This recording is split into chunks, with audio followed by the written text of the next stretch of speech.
बिस्मिल्लाहिर्रहमानिर्रहीम। अस्सलाम वालेकुम। अस्सलाम कैसे हैं वालेकुम। मेरे साथ बहन भाई? उम्मीद करता हूँ सब ठीक ठाक होंगे, खुशबाश होंगे। अल्लाह ताला शर्त रखे, हर दुख तकलीफ तो दूर रखे। इस प्यारी दुआ के नाल आज की वीडियो का करते हैं आगाज़। आज की वीडियो शुरू करने तो पहले एक छोटी जी अर्ज के जेडे भैन भाइयों ने जमीला आपके चैनल को सब्सक्राइब नहीं किया, सब्सक्राइब कर लो और बेल का बटन प्रेस कर लो ताकि हर आने वाली नई वीडियो का नोटिफिकेशन बर वक्त मेरे बहन भाइयों तक मिल सके। अच्छा जी, आज की वीडियो कुछ इस तरीके की है कि मेरे भैन भाइयों ने पूरी वीडियो वाच करने की कोशिश करना ताकि मैं जी जी भी गल करा कि मेरे भैन भाइयों को मेरी गल की समझ आ सके। वीडियो स्किप नहीं करनी, बहुत ज़्यादा मेहरबानी। आज की वीडियो इस तरीके की है जी कि सानू अज काफ़ी दिन हो गए इस जलालत के पिया होया। असी व्लॉग बनाया सिर्फ घर तक ते बच्चों तक, खाने तक और घर के काम तक शाहद भाई दे। असी कोई ऐसी गल नहीं की कि जिस तरह शाहद वीर मौका दिंदा आया ना बार बार बार बार बार बार उजमा आपी नूं इसे तरीके नाल ही असीं चुप रहे हैं कि हले भी शायद अल्लाह पाक की जात इनू हदायत अता कर दे कि मैं बाजी रमने में बड़े अच्छे तरीके दे नाल ना लैके मेरे भैन भाइयों नूं दस्सिया और हक भी इस तरह बनता सी क्योंकि एक इंसान नूं जो इज्जत रास ना आवे उदों इस तरह ही होंदी है कि साडे नाल की वजह हुई या की बनी या की नहीं। मैं पिछली वीडियो च कहा सी कि अपने भैन भाइयों को इंशाअल्लाह जरूर शेयर करांगे। हर मुलाकात के उत्ते गए आ, शाहद भाई होने गए, मिन्नतां कीतियां, तरले कीते, जो होया जो भी हो गया, मकसद किसी तरले का असर नहीं होया। और जदों भी उन्हां दे जिहड़े माशाअल्लाह नवे आने वाले जिहड़े आशिक साहब, मैं तो कहूँगा अज कि अज नबी आशिक साहब जिहड़े कहंदे सी परे पंचायत जी साडे हथ खड़े है जी, असी नहीं चोर, असी 100 साल तक भी लब जाए साडे चो ज़ाहिर हो जाए, ये करांगे वो करांगे, साडे च नहीं हैगी, असी बेगनाम हाँ, साडा कसूर कोई नहीं। ये गल्लां जिहदा मां जिहदा प्यो एक होवे ना वो नहीं करदा हुंदा। अज मैं करांगा क्योंकि साडी सबर की इंतहा हो गई है ते इस तो गां अल्लाह पाक रहमत करेगा, खैर करेगा। जिहदा प्यो एक होवे ना उहदी ज़बान भी एक ही हुंदी है कि परिया दी भी उन्होंने समझ होंदी है, पंचायत की भी होंदी है और नस्ल रखांदा होवे या दुध जिहदा अच्छा होवे। तो मेरे भैन भाई समझते जी आशिक साहब जिहड़े सी ये अल्लाह खैर करे जी, चौधरी मनीर साहब, मामू मनीर साहब सीगे जी, ये जी मामू लगते सी अपनी आपी उजमा साहब दे कि जिन्हां ने अपने दुध का शरीर विखा दिता कि अज भी अदालतां च गए, आखिरी दिन भी उन्हें कहा जी मैं मामू होना नाल जाना, मामू होना दे नाल गए आ जी। ते बच्चे जिहड़े आ बच्चियां ने तरले लए आ, जज साहब ने भी तरले लए, जिद्दां कि आसफ भाई होना ने तुहानूं हर वीडियो दे विच दस्सिया कि असीं चुप कीते रहे हैं और इन्हां लोकां ने साडे दर दे टुकड़े खाधे। मेरे भैन भाइयों अज मेरे को साफ ते खुलियां गल्लां और इस तो गां इंशाअल्लाह ताला असीं बड़ा हया कीता। असीं पता की किहड़ी गल तो चुप रहे हैं कि साडी तरबियत ते गल मुकदी, इन्हां दी कोई तरबियत ही इस तरीके दी सी कि साडी तरबियत ये सी कि साडी वालदा भी फौत हो चुकी है, साडा वालिद भी फौत हो चुकिया कि असीं उन्हां दीयां कबरां नूं मद्देनज़र रखदियां होइयां सबर दे नाल चल के इत्थों तक आए हैं। इन्हां लोकां ने साडा दूसरा घर खराब किया। ये घर जिहड़ा वा इस तरीके नाल खराब होया कि इन्हां नूं असीं इतमाद कर गए क्योंकि नस्ल सीगी औकात च रखण वाली, असीं इन्हां नूं दिल च वसा लिया।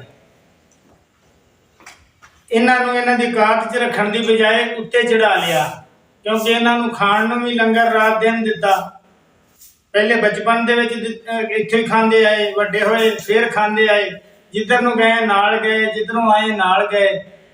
ਇਹਨਾਂ ਨੇ ਜਾਣ ਆਉਣ ਦਾ ਸਾਰੀ ਆਪਣੀ ਨਸਲ ਦੀ ਸ਼ਨਾਖਤ, ਆਪਣੇ ਖੂਨ ਦਾ ਜਿਹੜਾ ਨਾ ਇਹਨਾਂ ਨੇ ਰੰਗ ਦਿਖਾਤਾ ਕਿ ਸਾਡਾ ਖੂਨ ਇਹ ਵਾ। ਅਗਰ ਖਾਨਦਾਨੀ ਹੁੰਦੇ, ਨਸਲੀ ਹੁੰਦੇ ਤੇ ਇਹਨਾਂ ਕੰਮ ਕਰਨ ਦੇ ਲੱਗੇ, ਸੋਚਦੇ ਕਿ ਸਾਡੇ ਨਾਲ ਇਹਨਾਂ ਗਰੀਬਾਂ ਨੇ ਵਾਧਾ ਤਾਂ ਐਸਾ ਤਾਂ ਮਾੜਾ ਕੋਈ ਨਹੀਂ ਕੀਤਾ ਕਿ ਅਸੀਂ ਇਸ ਘਰ ਨੂੰ, ਇਹਨਾਂ ਘਰਾਂ ਨੂੰ ਬਰਬਾਦ ਕਰਨ ਦੇ। ਤੇ ਬਾਕੀ ਬਰਬਾਦ ਕੀਤਾ ਤੇ ਸਾਡੇ ਤਮਾਦ ਕੁਛ ਇਹਨਾਂ ਨੂੰ ਲੈ ਗਏ ਤੇ ਕੁਛ ਜਿਹੜਾ ਇਹਨਾਂ ਨੇ ਕਹਿੰਦੇ ਨਾ ਹਾਂਡੀ ਦਾ ਮੂੰਹ ਖੁੱਲਾ ਹੋਵੇ ਨਾ ਤੇ ਕੁੱਤੇ ਨੂੰ ਸ਼ਰਮ ਆਣੀ ਚਾਹੀਦੀ ਹੈ, ਪਰ ਸ਼ਰਮ ਆਉਂਦੀ ਕੋਈ ਕੁੱਤਾ ਨਸਲੀ ਹੋਵੇ, ਤੇ ਜੇ ਵੱਧ ਨਸਲਾ ਕੁੱਤਾ ਹੋਵੇ ਤਾਂ ਉਹਨੂੰ ਸ਼ਰਮ ਨਹੀਂ ਆਉਂਦੀ। ਤੇ ਸਾਡਾ ਮੇਰੇ ਭੈਣ ਭਾਈਓ ਜਾਣ ਆਉਣ ਇਸ ਤਰੀਕੇ ਦਾ ਸੀ। ਅੱਜ ਮੈਂ ਨਹੀਂ ਰੁਕਣ ਵਾਲਾ, ਮੈਨੂੰ ਅੱਲਾਹ ਪਾਕ ਦੀ ਜ਼ਾਤ ਤੋਂ ਸਿਵਾ ਦੁਨੀਆ ਤੇ ਕਿਸੇ ਚੀਜ਼ ਦਾ ਖੌਫ ਨਹੀਂ, ਕਿਸੇ ਚੀਜ਼ ਦਾ ਮੈਨੂੰ ਖੌਫ ਨਹੀਂ ਸਿਵਾਏ ਅੱਲਾਹ ਪਾਕ ਤੋਂ। ਕਿ ਸਾਡਾ ਜਾਣਾ ਆਉਣਾ ਉਸ ਘਰ 'ਚ ਨਹੀਂ ਸੀ।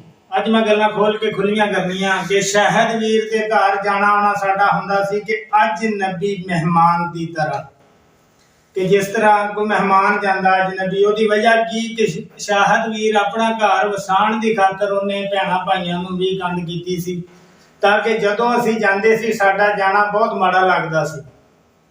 ਸਾਡਾ ਜਾਣਾ ਬਹੁਤ ਮਾੜਾ ਲੱਗਦਾ ਸੀ, ਜਿਸ ਟਾਈਮ ਵੀ ਜਾਂਦੇ ਸੀ ਸਾਡਾ ਜਾਣਾ ਮਾੜਾ ਲੱਗਦਾ ਸੀ। ਅਸੀਂ ਸਾਰਾ ਕੁਝ ਜਾਣਦਿਆਂ ਹੋਇਆਂ ਅਸੀਂ ਬਹੁਤ ਕੰਮ ਜਾਂਦੇ ਸੀ ਕਿ ਚਲੋ ਸਾਡੇ ਵੀਰ ਦਾ ਘਰ ਵਸਦਾ ਰਹੇ। ਜਦੋਂ ਵੀ ਅਸੀਂ ਇਹ ਗੱਲ ਜਾ ਕੇ ਕੋਈ ਗੱਲ 'ਚ ਵੀ ਜਾ ਕੇ ਮਾੜਾ ਜਿਹਾ ਵੀ ਦਖਲ ਦਿੱਤਾ ਨਾ, ਸਾਡੇ ਭਰਾ ਨੇ ਸਾਨੂੰ ਇੱਕੋ ਕਹੀ ਕਿ ਵੀਰ ਤੁਸੀਂ ਮੇਰੇ ਬੱਚੇ ਆ ਛੋਟੇ ਛੋਟੇ, ਜਿੱਦਾਂ ਆਖਰ ਤੱਕ ਕਹਿੰਦਾ ਆਇਆ ਕਿ ਬੱਚੇ ਬੱਚੇ ਬੱਚੇ ਬੱਚੇ ਕਰਦਾ ਆਇਆ। ਇਸੇ ਤਰੀਕੇ ਨਾਲ ਵੀਰ ਮੇਰੇ ਬੱਚੇ ਆ ਤੇ ਤੁਹਾਡੀ ਮਿਹਰਬਾਨੀ, ਤੁਸੀਂ ਨਾ ਇਸ ਗੱਲ 'ਚ ਦਖਲ ਦਿਓ, ਮੈਂ ਜਾਣਾ ਤੇ ਮੇਰਾ ਕੰਮ ਜਾਣਾ। ਅਸੀਂ 2-2 ਘੰਟੇ ਵੀ ਬਹਿ ਰਹੇ ਆ ਨਾ, 4 ਦਫਾ ਵੀ ਸ਼ਾਹਦ ਭਾਈ ਨੇ ਕਿਹਾ ਨਾ ਕਿ ਉਦੋਂ ਉੱਠ ਕੇ ਚਾਹ ਪਕਾ, ਸਾਡੇ ਲਈ ਚਾਹ ਨਹੀਂ ਪੱਕੀ। ਬਾਕੀ ਜੀ ਅੱਲਾਹ ਤਾਲਾ ਦੇ ਰਿਹਾ, ਸ਼ੁਕਰ ਅਲਹਮਦੁਲਿਲਾ, ਜੋ ਇਹਨਾਂ ਬੱਚਿਆਂ ਦਾ ਨਸੀਬ ਆ ਉਹ ਮਿਲਦਾ ਹੀ ਰਹਿਣਾ। ਉਹਦੇ ਆ ਮੱਥੇ ਦੇ ਵੱਟ ਨਹੀਂ ਲੱਥਦੇ ਸੀ। ਉਹਦੀ ਵਜ੍ਹਾ ਕੀ ਸੀ ਕਿ ਇਹ ਆਣ ਕੇ ਮੇਰੀ ਜਿਹੜੀ ਮੇਰਾ ਜਿਹੜਾ ਅੰਦਰਲਾ ਕਨੈਕਟਰ ਆ, ਜਿਹੜਾ ਮੇਰਾ ਮਾਮੂ ਹੋਣਾ ਨਾਲ ਚੱਲ ਰਿਹਾ ਵਾ, ਤੇ ਹੋ ਸਕਦਾ ਇਹਨਾਂ ਦੇ ਮੱਦੇ ਨਜ਼ਰ ਆ ਜਾਏਗਾ। ਸ਼ਾਹਦ ਵੀਰ ਹੋਣਾ ਨੂੰ ਤਾਂ ਮੈਂ ਪ੍ਰੈਸ ਕਰਕੇ ਰੱਖਿਆ ਹੋਇਆ ਕਿ ਸ਼ਰੀਫ ਇਨਸਾਨ, ਕਿ ਮੇਰਾ ਕਨੈਕਟਰ ਦੇਖ ਲੈਣਗੇ, ਦੇਖ ਕੇ ਮੇਰੀ ਇਹ ਕਰਤੂਤ ਕਰਤਾਬ ਮੇਰਾ ਦੇਖ ਲੈਣਗੇ, ਮੇਰੀ ਨਸਲ ਦੀ ਸ਼ਨਾਖਤ ਕਰ ਲੈਣਗੇ। ਬਿਹਤਰ ਆ ਕਿ ਮੈਂ ਇਹਨਾਂ ਨੂੰ ਮੱਥੇ ਤੇ ਵੱਟ ਪਾ ਕੇ ਰੱਖਾਂ, ਜਦੋਂ ਵੀ ਆਣ ਮੈਂ ਇਹਨਾਂ ਨੂੰ ਬਸ ਪੂਰਾ ਸੋਰਾ ਮੂੰਹ ਲਾਵਾਂ ਤੇ ਇਹ ਆਣਗੇ ਨੇ। ਤੇ ਮੇਰੇ ਭੈਣ ਭਾਈਓ ਅਸੀਂ ਗਏ ਵੀ ਵਾਕਿਆ ਹੀ ਨਹੀਂ, ਗਏ ਵੀ ਆਪਣੇ ਭਾਈ ਤੱਕ ਕੰਮ ਗਏ। ਕਿਸੇ ਟਾਈਮ ਤਾਂ ਇਹ ਟਾਈਮ ਹੁੰਦਾ ਸੀ ਕਿ ਜਾ ਕੇ ਪੁੱਛਣਾ, ਹਾਂ ਭਾਬੀ ਭਾਈ ਕਿੱਥੇ ਹੈ ਨਹੀਂ ਘਰ, ਬਾਹਰੋਂ ਹੀ ਆ ਗਏ। ਸਾਡੀ ਜ਼ਰੂਰਤ ਉਸ ਘਰ 'ਚ ਲੰਮੇ ਪੈਣ ਦੀ ਨਹੀਂ ਪਈ, ਠੀਕ ਹੋ ਗਿਆ। ਤੇ ਬਾਕੀ ਮੈਂ ਅੱਗੇ ਵੀ ਮੇਰੇ ਭੈਣ ਭਾਈ ਕੁਝ ਜਾਣਦੇ ਆ ਕਿ ਹੱਕ ਦੇ ਉੱਤੇ ਮੈਂ ਨਹੀਂ ਡਰਦਾ ਕਿਸੇ ਕੋਲੋਂ ਵੀ। ਪਿੱਛੇ ਜੇ ਐਸ਼ਾ ਦੇ ਵਾਰੀ ਮੇਰੇ ਭੈਣ ਭਾਈ ਜਾਣਦੇ ਆ, ਅਸਫ ਹੁਣੇ ਸਾਡੇ ਚਾਚੇ ਦੇ ਬੇਟੇ ਆ, ਸਾਡੇ ਭਰਾ ਵਾ ਜ਼ਬੈਰ ਆਸਫ ਸਾਰੇ, ਮੈਂ ਉਹਨਾਂ ਨਾਲ ਵੀ ਰਹਿਤ ਨਹੀਂ ਸੀ ਕੀਤੀ ਕਿ ਤੁਸੀਂ ਗਲਤ ਕੀਤਾ। ਇਹ ਨਹੀਂ ਕਿ ਉਹ ਆਪਣੇ ਸੀਗੇ ਤੇ ਮੈਂ ਉਹਨਾਂ ਨੂੰ ਪੁੱਛਿਆ ਦੱਸਿਆ ਨਹੀਂ ਕਿ ਇਹ ਹੈਗੇ ਇੱਧਰ, ਹੈ ਤੇ ਇਹ ਵੀ ਆਪਣੇ ਸੀ, ਬਾਕੀ ਬੇਨਸਲੇ ਬਣ ਗਏ। ਇਹ ਸੀ ਮੇਰੇ ਅੱਬੂ ਦੇ ਭਰਾ, ਸਮਝ ਲਓ ਵੀ ਮੇਰੇ ਅੰਮੀ ਦੇ ਭਰਾ ਲੱਗਦੇ ਸੀ। ਇਹਨਾਂ ਦਾ ਕੰਮ ਸੀ ਸਾਡੇ ਸਿਰ ਤੇ ਛਾਂ ਕਰਨੀ, ਹੱਥ ਰੱਖਣਾ, ਪਰ ਇਹਨਾਂ ਨੇ ਇਹ ਬਣ ਗਏ ਇੱਜ਼ਤਾਂ ਦੇ ਲੁਟੇਰੇ, ਇੱਜ਼ਤਾਂ ਦੇ ਦੁਸ਼ਮਣ ਬਣ ਗਏ। ਤੇ ਇਹਨਾਂ ਨੂੰ ਵੀ ਹਯਾ ਚਾਹੀਦਾ ਸੀ, ਬਾਕੀ ਮੈਂ ਉਹਨਾਂ ਨੂੰ ਵੀ ਰਹਿਤ ਨਹੀਂ ਕੀਤੀ। ਮੈਂ ਅੱਜ ਸਾਫ਼ ਲਫ਼ਜ਼ਾਂ ਹੀ ਦੱਸ ਰਿਹਾ ਜੀ, ਇਹਨਾਂ ਨੇ ਘਰ ਬਰਬਾਦ ਕੀਤਾ। ਮਨੀਰ ਬਰੋ ਸਾਹਿਬ ਉਹਨਾਂ ਨੇ ਔਰ ਸਦੀਕ ਭਾਈ ਸਾਹਿਬ ਉਹਨਾਂ ਨੇ, ਕਿ ਜਿਨ੍ਹਾਂ ਦੇ ਬੜੇ ਬੜੇ ਵੱਡੇ ਬੋਲ ਆ, ਕੁਛ ਸਾਹਮਣੇ ਆਏ ਆ, ਕੁਛ ਆਉਣਗੇ ਮੈਂ ਦੱਸਾਂਗਾ। ਤੇ ਕੰਡ ਮਗਰ ਵੀ ਜਿਹੜੇ ਲੋਕ ਹੈਗੇ ਆ, ਇਹਨਾਂ ਲੋਕਾਂ ਦੀਆਂ ਸਪੋਰਟਾਂ ਕਰਨ ਵਾਲੇ, ਜੋ ਜੋ ਇਹਨਾਂ ਨਾਲ ਕਰਵਾਉਣ ਵਾਲੇ ਸਾਡੇ, ਉਹ ਵੀ ਇਲਮ ਚ ਇਨਸ਼ਾਅੱਲਾ ਤਾਲਾ ਉਹ ਵੀ ਜ਼ਰੂਰ ਅੱਗੇ ਲੈ ਕੇ ਆਵਾਂਗੇ। ਤੇ ਬਾਕੀ ਕੋਈ ਗੱਲ ਨਹੀਂ, ਬੰਦਿਆਂ ਨਾਲ ਹੁੰਦੀਆਂ ਵਾ, ਬੰਦੇ ਬੰਦਿਆਂ ਨਾਲ ਕਰਦੇ ਆ। ਸਾਡੀ ਤਰਬੀਅਤ ਸਾਨੂੰ ਸਬਰ ਤੇ ਸੀਗਾ, ਸਾਡੀ ਤਰਬੀਅਤ 'ਚ ਅਸੀਂ ਸਬਰ ਕੀਤਾ। ਬਾਕੀ ਸਬਰ ਦੀ ਹੋ ਗਈ ਮੇਰੇ ਭੈਣ ਭਾਈਓ ਇੰਤਹਾ ਹੋ ਗਈ। ਇੱਕ ਘਰ ਵੀ ਬਰਬਾਦ ਕੀਤਾ, ਫਿਰ ਦੂਸਰਾ ਘਰ ਬਰਬਾਦ ਕਰਕੇ ਫਿਰ ਇਹ ਲੋਕ ਬਿਲਕੁਲ ਬੇਸ਼ਰਮ ਨਹੀਂ ਹੋਏ। ਬੇਸ਼ਰਮ ਅਗਰ ਹੋਣਾ ਹੁੰਦਾ, ਬੇਸ਼ਰਮ ਉਹ ਲੋਕ ਹੁੰਦੇ ਜਿਨ੍ਹਾਂ ਦੇ ਵਿੱਚ ਥੋੜਾ ਜਿਹਾ ਨਸਲ ਦਾ ਨਾ ਹੋਵੇ ਕੋਈ ਤਰੀਕਾਕਾਰ, ਜਾਂ ਕਿਸੇ ਦਾ ਕੋਈ ਦੁੱਧ ਅੱਛਾ ਹੋਵੇ। ਜਦੋਂ ਦੁੱਧ ਨਹੀਂ ਨਾ ਅੱਛਾ ਹੋਣਾ ਤੇ ਪਿੱਛੇ ਨਸਲ ਜਿਹੜੀ ਹੈ ਉਹਨਾਂ ਦੀ ਆਪਣੇ ਖੂਨ ਦਾ ਸਰੀਰ ਦਿਖਾਉਣ ਵਾਸਤੇ ਇਹ ਲੋਕ ਬੇਸ਼ਰਮ ਰਹੇ। ਔਰ ਇਸ ਟਾਈਮ ਬੇਸ਼ਰਮ ਹੈ। ਜੇ ਗੈਰਤ ਹੁੰਦੀ ਤੇ ਸੋਚਦੇ ਕਿ ਮੇਰੀ ਭਾਣਜੀ ਹੈ। ਅਗਰ ਗੈਰਤ ਹੁੰਦੀ, ਜ਼ਰਾ ਜਿੰਨੀ ਵੀ ਗੈਰਤ ਹੁੰਦੀ, ਤੇ ਇਹ ਲੋਕ ਸੋਚਦੇ ਕਿ ਮੇਰੀ ਇਹ ਭਾਣਜੀ ਆ, ਮੇਰਾ ਇਹਦੇ ਨਾਲ ਐਸਾ ਕੰਮ ਨਹੀਂ ਬਣਦਾ। ਠੀਕ ਹੋ ਗਿਆ। ਬਾਕੀ ਉਹ ਇਹਨਾਂ ਦਾ ਸਮਝ ਲਓ ਕਿ ਪਦੈਸ਼ੀ ਮੁਜਰਮ ਜਿਹਨੂੰ ਕਿਹਾ ਜਾਂਦਾ, ਇਹ ਸੀਗੇ ਲੋਕ ਪਦੈਸ਼ੀ ਮੁਜਰਮ ਕਿ ਮੀਸਣੇ ਮੁਨਾਫਕ। ਤੇ ਸਿਆਣੇ ਕਹਿੰਦੇ ਨਾ, ਦੁਸ਼ਮਣ ਹੋਵੇ ਉਹਦਾ ਡਰ ਨਹੀਂ ਹੁੰਦਾ, ਬਾਕੀ ਡਰ ਹੁੰਦਾ ਮੁਨਾਫਕ ਦਾ। ਤੇ ਕੋਈ ਗੱਲ ਨਹੀਂ, ਅੱਲਾ ਦੇ ਹੁਕਮ ਦੇ ਨਾਲ ਅੱਲਾ ਬਿਹਤਰ ਕਰੇਗਾ।